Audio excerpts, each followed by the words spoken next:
Bonjour, dans une nouvelle vidéo, un nouveau sujet, les stratégies de lecture. Une stratégie de lecture est un ensemble de moyens utilisés par le lecteur pour décoder un mot, une phrase ou un texte, comprendre le sens du mot, de la phrase ou du texte. Donc l'acte lire met en jeu deux procédures, deux actions. La première action, c'est déchiffrer ce qui est écrit. La deuxième action, c'est saisir le sens, donc comprendre le sens du texte lu. Alors, parmi les stratégies de lecture, on distingue la stratégie d'identification des mots. Donc, cette stratégie consiste à reconnaître les mots fréquents et connus à l'oral et à l'écrit, c'est-à-dire les mots usuels, les plus connus. Par exemple, les noms, les prénoms, les saisons, les mois de l'année, les jours de la semaine.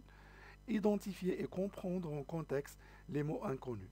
Alors, pour ce faire, l'enseignant peut utiliser les stratégies suivantes. Alors pour l'identification des mots, on peut utiliser des stratégies telles que l'utilisation des lettres et des syllabes.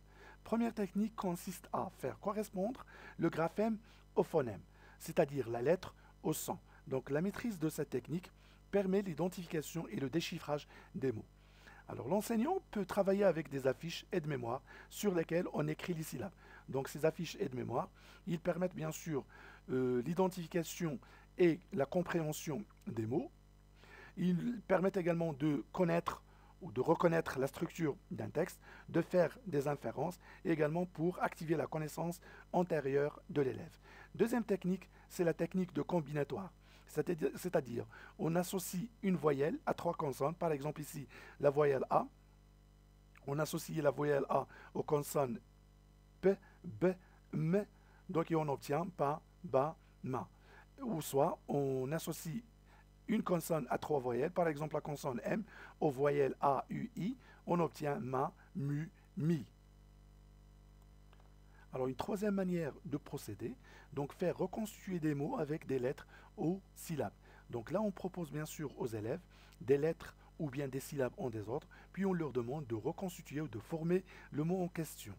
Quatrième manière de procéder, supprimer une syllabe. Donc là on propose des mots bisyllabiques, c'est-à-dire contenant deux syllabes, puis on leur demande de dire ou bien de prononcer la syllabe qui reste lorsqu'on supprime la première ou bien la deuxième syllabe. Et enfin, trouver la syllabe qui manque, donc on leur demande de compléter avec la syllabe qui manque. Par exemple, ici vous avez cinéma ou bien capital. Alors on passe maintenant aux stratégies de compréhension des textes. Alors pour comprendre un texte, l'élève utilise différentes stratégies à différents moments du processus de lecture, c'est-à-dire avant la lecture, pendant la lecture, après la lecture, afin de comprendre sa lecture, d'en retirer l'information nécessaire et de réagir au texte. Alors parmi ces stratégies, on distingue reconnaître la structure d'un texte, le plan du texte, le thème, la typographie, les indices spatio-temporels, les liens logiques, l'enchaînement des idées. Notez bien que certains textes contiennent plus d'une structure. Deuxième stratégie, repérer les indices d'un texte.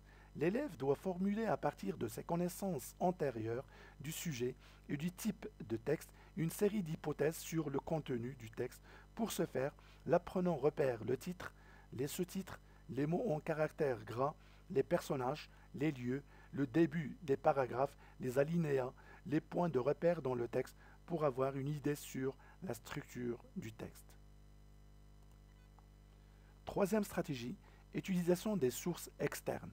Donc ici, l'élève peut utiliser soit le contexte pour trouver le sens d'un mot donné, soit la dérivation lexicale, c'est-à-dire la famille de mots, ou bien utiliser un dictionnaire. Quatrième stratégie, faire des inférences.